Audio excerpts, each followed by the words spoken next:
2002 was an odd year for horror films. We got masterpieces, we were gifted some of the best and worst so bad it's good films, and unexpected sequels seemed to come out of left field regularly, and one of those is what we'll focus on today. With its lead from the first film dead, where could a sequel possibly go? Would they dare to introduce brand new characters, or would they continue the story of the Fitzgerald sisters? Join us on JoBlo Horror Originals as we revisit Gingersnaps 2 Unleashed.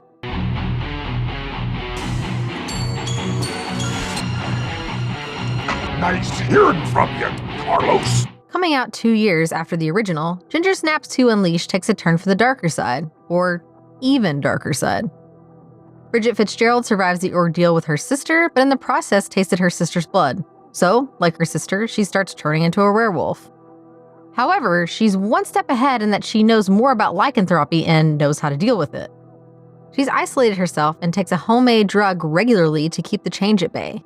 While doing this, she's also researching better options and being hunted by something.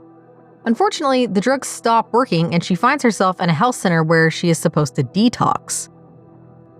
There, she meets Ghost and a few other people meant to help her or hinder her quest. Of course, this wouldn't be a Gingersnaps movie without Ginger, so thankfully we do get Katharine Isabelle back in ghost form. Or maybe it's a hallucination.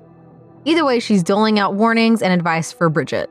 This may not sound like much, but it does make for an excellent sequel that reinvents its own universe and creates new stakes for itself. Back in the day, I absolutely adored that film. Was I more easily impressed back in the day, or have I learned more about film that makes me more critical? Well, of course, it's yes on both counts. So, what was an almost perfect film to me back in 2002 is now a solid 8. Of course, the first of the Fitzgerald Sisters trilogy is the best, and the third one is, well, a mess, but a mess that I love. Meanwhile, the second film is a solid piece of filmmaking and takes teenage themes explored in the second film and gets a bit more mature with them. As a horror fan who was just starting to review films, I was about a year into the adventure. So getting to go to a premiere of this film at Fantasia International Film Festival was a huge deal. Perhaps my review may have been tainted by the experience. At the time, the premiere wasn't something I was used to, but watching films was life, so I went and came out loving the film.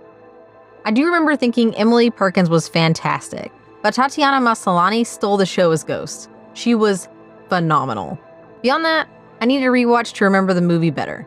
So, following my recent rewatch, my 8 out of 10 rating was where I stood. Do I still think Maslany steals the show? Absolutely. However, Perkins is definitely the star here, and she gives one heck of a performance. Changing it from being all about Ginger and Katharine Isabelle by extension and moving her to second or even third or fourth banana here was a bold move, but a necessary one. Ginger had died in the film, so she needed to no longer be the lead. Making her a sort of ghostly or haunting presence in Bridget's life was a great move. It works well to this day. Of course, a lot of folks were not happy with her having so little screen time, and who can blame them? Katharine Isabelle is a queen after all. Poor Bee. Here though, Emilie Perkins and her character of Brigitte takes center stage, and it works. She's not going to be flashy about the whole werewolf thing like her sister was. She knows better, she's seen death come from it, and she's not interested. This is where you can see that the story is an extension of the first film, but without repeating the same thing beat for beat.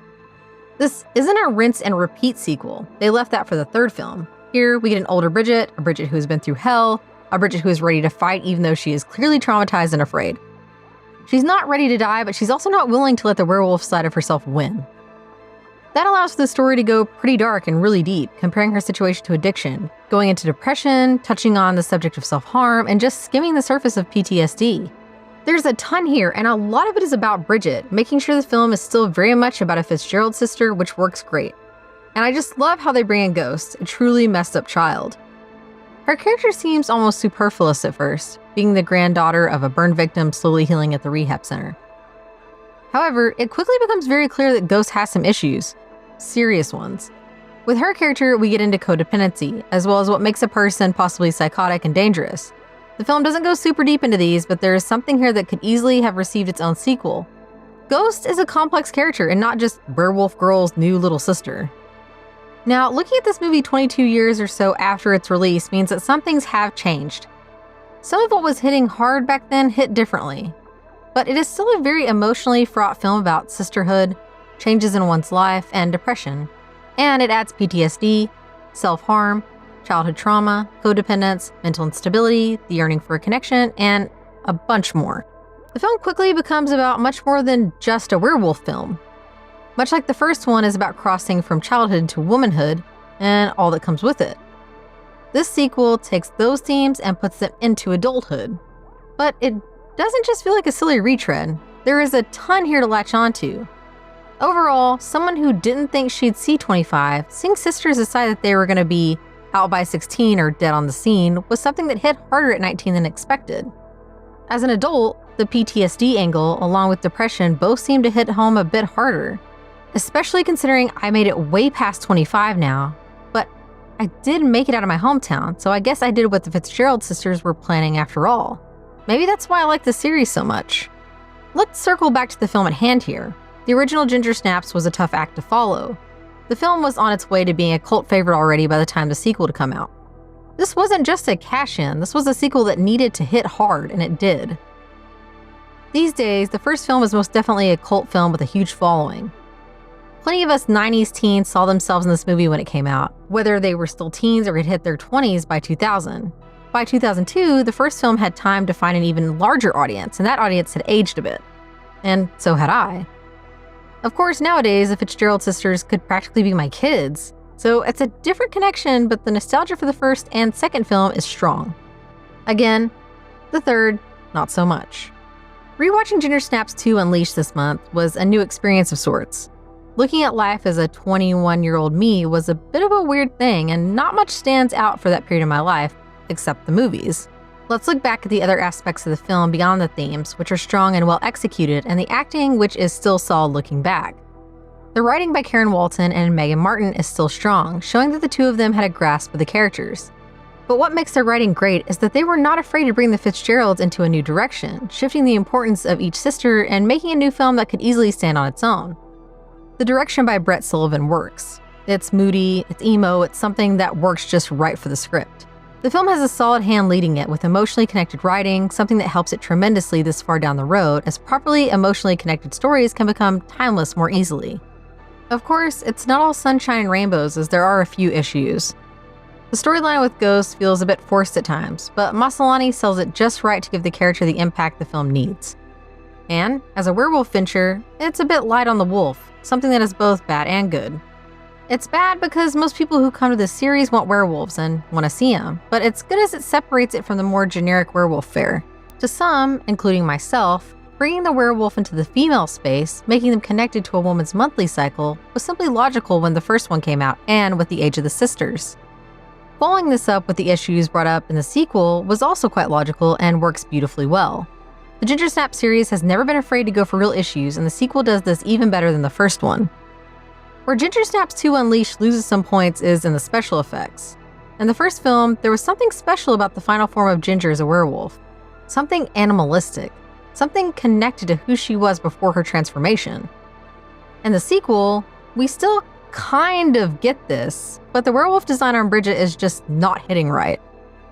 It's incomplete on purpose, and once she gets more transformed close to the film's end, it's just not it. It's somewhere along the lines of the first film, but also not. Brigitte's wolf self doesn't really look like a sister wolf to Ginger's wolf self. Yes, there's a resemblance, but it's not quite right. Something is off, and it's hard to pinpoint what it is. Basically, her wolfed out self doesn't feel right. This is, of course, a very personal thing, as some love her that way. I just didn't like it back in the day and still don't like it now. Thankfully, we see her with her wolf face for only a few minutes. The other special effects here are related mostly to Brigitte's self-harm, and it looks rather realistic, showing the damage she does to keep track of her transformation and potentially to keep some control over her life. There are other special effects here and there, but nothing that requires shouting out good or bad. Overall, Gingersnaps 2 Unleashed is a solid werewolf as a metaphor for life's issues sequel. It's not quite as fun as the first one. Actually, it's not a fun film at all, and that's exactly the point. The first one has some "we got the power" moments for the sisters. This one is very much introspective and leads to a brainier film than the first one, which was already a fairly deep teen horror film. This is why I believe I still love these movies. They have more than teens in danger, more than pretty people getting killed by a beast or turning into a beast. Gingersnaps 2 Unleashed is a solid sequel that does more than repeat the same formula as the first with new players. It brings back some of the original cast and issues, adds new ones, shakes things up, and gives us surprising secondary character and performance. It's one werewolf sequel worth adding to your lineup.